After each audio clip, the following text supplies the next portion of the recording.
बिस्मिल्लाहिर्रहमानिर्रहीम, अस्सलाम वालेकुम। मैं हूं गुलफाम चौधरी। आप देख रहे हैं मेरा फेसबुक पेज और यूट्यूब चैनल। पाकिस्तान की सियासत में अहम तरीन डिवेलपमेंट हो रही हैं और मुसलसल डिवेलपमेंट्स मुतवक्के हैं। यकीनी तौर पर जो पाकिस्तान के हालात हैं वो यकसर बदलने जा रहे हैं और बड़ी बड़ी तब्दीलियाँ मुतवक्के हैं।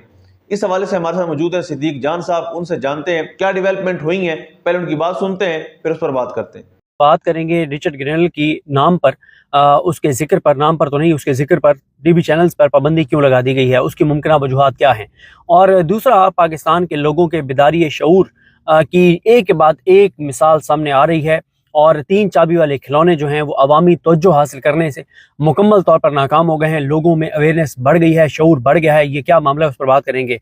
और शुरू में ही बता दूं कि इस वक्त लाहौर प्रेस क्लब का जो आज इलेक्शन है और वोटिंग जारी है और हम भी इस्लामाबाद से, मैं, असदुल्ला खान साहब, बहुत से दोस्त शाकिर महमूद आवान को सपोर्ट करने के लिए, असदुल्ला खान साहब का तो खैर इधर वोट भी है, तो उनको सपोर्ट करने के लिए यहाँ पर आए हैं। शाकिर महमूद आवान जो बड़े ज़बरदस्त रिपोर्टर हैं और उनको जो है वो अगवा किया गया था और उसके बाद उनकी गिरफ्तारी तो बल्कि ज़ाहिर की नहीं गई थी और उसके बाद उनकी बाजियाबी हुई थी और बड़ी मुश्किल और तकलीफ़ से गुजरे। और इमरान रियाज खान साहब ने ख़ुसूसी तौर पर दोस्तों को कहा कि हम सब जो हैं वो शाकिर महमूद आवान को सपोर्ट करें और ज़ाहिर है हम यहाँ पर पहुँचे हैं लाहौर ताकि शाकिर महमूद आवान साहब को जो है वो सपोर्ट किया जाए। तो मेरा वोट तो नहीं है, मेरी तो सपोर्ट है, लेकिन बहुत से हमारे दोस्त इस्लामाबाद से आए हैं जो पहले लाहौर में थे और उनका यहाँ पर वोट भी है। खैर, बात करते हैं रिचर्ड ग्रेनल जो हैं क्यों उनके हवाले से बात करने पर पाकिस्तानी टीवी चैनल्स पर पाबंदी लगा दी गई है, इसकी मुमकिन वजूहात क्या हैं। देखिए, मसला ये है कि ये पिछले 1.5-2 साल में दूसरी पाबंदी है। पहली पाबंदी इमरान खान साहब के नाम लेने पर है, इमरान खान साहब की तस्वीर चलाने पर है। इमरान खान साहब की तस्वीर किसी टीवी चैनल पर पिछले 1.5-2 साल से नहीं चली और मैं उस वक्त बोल टीवी का हिस्सा था जब एक मीटिंग हुई और मीटिंग के बाद मीटिंग में टाइम दिया गया था। उस दिन आई थिंक 5 बजे तक का टाइम दिया गया था कि आपके पास 5 बजे तक का टाइम है और 5 बजे के बाद अगर किसी टीवी चैनल पर इमरान खान का नाम लिया गया, लफ्ज़ इमरान खान कहा गया या उसकी तस्वीर चली इमरान खान की, तो वो चैनल अपना जिम्मेदार खुद होगा। वो चैनल फिर शिकवा ना करे कि हम मेरे खिलाफ ये कार्रवाई हुई है, मेरे खिलाफ ये कार्रवाई हुई है। और फिर उसके बाद खैर बोल ने तो भुगता भी सही। आपको पता ही है कि बोल जिस तरह से हथियाया गया, जिस तरह से उस पर कब्जा हुआ, जो बोल के जो ऑनर थे शुएब शेख साहब, जो कुछ उनके साथ हुआ उसकी वजूहात बहुत सारी हैं और उनमें से एक वजह यह है कि आपको पता है कि बोल वो आखिरी चैनल था जो अवामी सेंटिमेंट्स दिखाने के लिए डटा रहा, इमरान खान को रिपोर्ट करता रहा, PTI को रिपोर्ट करता रहा, जुल्म, जबर, बर्बरियत, फस्तायत के खिलाफ आवाज़ उठाता रहा। और फिर इसीलिए फिर जो कुछ शुएब शेख साहब के साथ हुआ और जो कुछ बोल के साथ हुआ वो सबके सामने है, लेकिन जो कुछ सबके सामने है वो बहुत उसकी मालूमात बहुत कम है। लोगों के पास बहुत कुछ है जो किसी वक्त आपके साथ शेयर किया जाएगा। तो इमरान खान साहब का नाम नहीं लिया जा सकता और तस्वीर नहीं दिखाई जा सकती। लेकिन अब रिचर्ड ग्रेनल जो हैं उनके हवाले से भी टीवी चैनल्स पे कल से सख्ती से पाबंदी लगा दी गई है और टीवी चैनल्स को कहा गया है कि कोई रिचर्ड ग्रेनल के हवाले से बात नहीं करेगा और कोई उनके ऊपर सवाल नहीं करेगा। इसकी मुमकिन वजूहात क्या है। मेरी नकवी साहब से भी बात हुई है जो मुसलसल इन स्टोरीज को कवर कर रहे हैं, कुछ और भी दोस्तों से बात हुई है। देखें, मसला यह है कि अब कहाँ पे टांग रही हैं, अब मामला सीरियस होता चला जा रहा है। रिचर्ड ग्रेनल जो हैं वो बहुत बारीक बीनी से चीज़ों को देख रहे हैं। वो क्या देख रहे हैं, जो ओवरसीज़ पाकिस्तानी हैं, जो भी टीवी चैनल्स के ऊपर बात होती है वो उसको ट्रांसलेट करते हैं, चाहे वो शहबाज गिल हों, चाहे वो अहमद बोबक हों, चाहे वो अरसलान बलोच हों।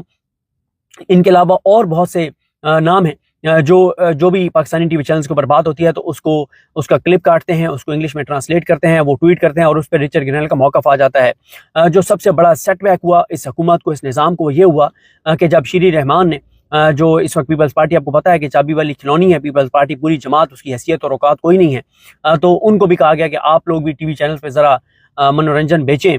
तो उन्होंने भी आके रिचर्ड ग्रेनल के खिलाफ बात कर दी। उस पर रिचर्ड ग्रेनल फिर ओवरसीज़ पाकिस्तानी एक्टिव हुए और मैं बहुत माजरत खा हूँ, बहुत से ओवरसीज़ पाकिस्तानी ये कर रहे हैं, फौरी तौर पर मेरे जहन में नाम नहीं आ रहे, जिन्होंने फिर उसको ट्रांसलेट किया और ये कम से कम कोई 14-15 पाकिस्तानी हैं जो इस वक्त इस चीज़ के ऊपर काम कर रहे हैं। उन्होंने फिर ये भी निकाला कि किस तरह से शीरी रहमान जो है वो लाखों डॉलर एक अपनी NGO इदारा, थिंक टैंक, ये चीज़ें बनाकर किस तरह से लाखों डॉलर उन्होंने हथियाए अमेरिका से।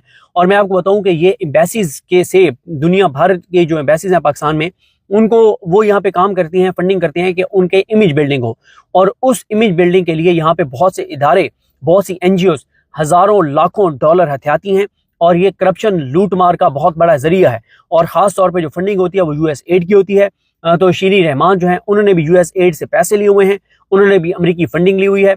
और उसके बाद उस पर भी उनका ट्वीट आ गया, रिचर्ड ग्रेनल का आ गया। फिर यहाँ तक कि रिचर्ड ग्रेनल को भी ये बात ज़ाहिर है पता है कि इस वक्त पाकिस्तानी मीडिया के अंदर रूह किसकी फूंकी हुई है, पाकिस्तानी मीडिया को कौन चलाता है, पाकिस्तानी मीडिया की हैसियत और औकात क्या है। तो उन्हें भी पता है, इसलिए उन्होंने डायरेक्ट उसके ऊपर अटैक किया है, उनके ऊपर अटैक किया है जिसको उनको पता है कि कौन लोग इस मीडिया को कंट्रोल कर रहे हैं।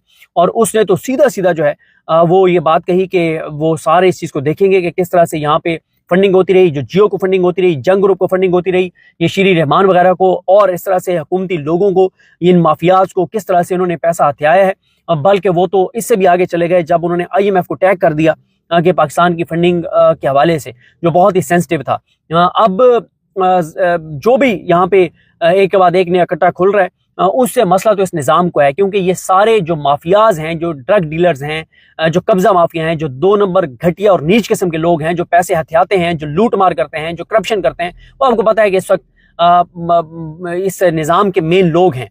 तो इसलिए निज़ाम को टेंशन पड़ गई कि यार ये तो हमारे बंदे एक्सपोज हो रहे हैं, हमारे बंदे एक्सपोज हो रहे हैं। जब इनके खिलाफ अगर कोई इंक्वायरी शुरू होती है तो ये खुरा तो पता नहीं कहाँ कहाँ तक पहुंचेगा। तो इसलिए अब टीवी चैनल्स को कहा गया कि रिचर्ड ग्रेनल के मामले को 30 जनवरी तक डिस्कस नहीं किया जाएगा।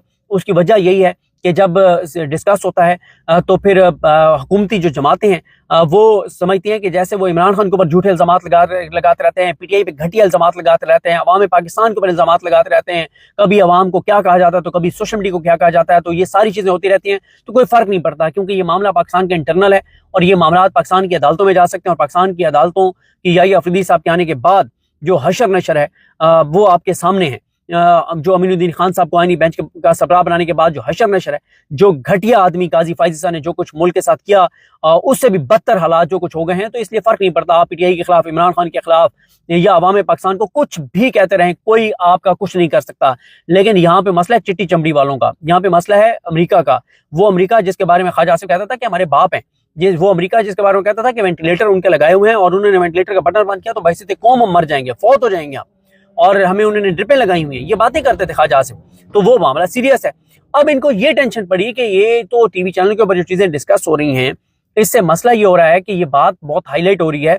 और अभी तो अगले 20-25 दिन बड़े इंपॉर्टेंट है, क्योंकि इसमें जिसने इस खिते को देखना है उसकी तकर्री होनी है, पाकिस्तान में अमेरिकी सफीर कौन होगा उसकी तकर्री होनी है, और कहीं ऐसा ना हो कि पाकिस्तान का मामला भी रिचर्ड ग्रेनल के पास आ जाए, वाज़े तौर पर आ जाए। अभी तो उसके पास ना भी हो तो उसका वो असर है। उसकी वजह यह है कि वो ट्रंप की काबीना के अहम तरीन लोगों में से एक बंदा है, और ये वो बंदा है जिसके ऊपर हम मुसलसल अपने प्रोग्राम शहर इक़्तिदार में 2-3 चीज़ें हम मुसलसल याद करते रहे कि एक तो ये वो बंदा है कि जब ट्रंप ने, जी बिल्कुल, जिस तरह से आपने सिद्दीक जान साहब को सुना कि आइंदा आने वाला जो हफ्ता है, ये चंद दिन है, ये पाकिस्तान की सियासत में कितने अहम है, और इसमें जो पाकिस्तान की सियासत है उसमें कितनी बड़ी तब्दीलियां मुतवक्के हैं।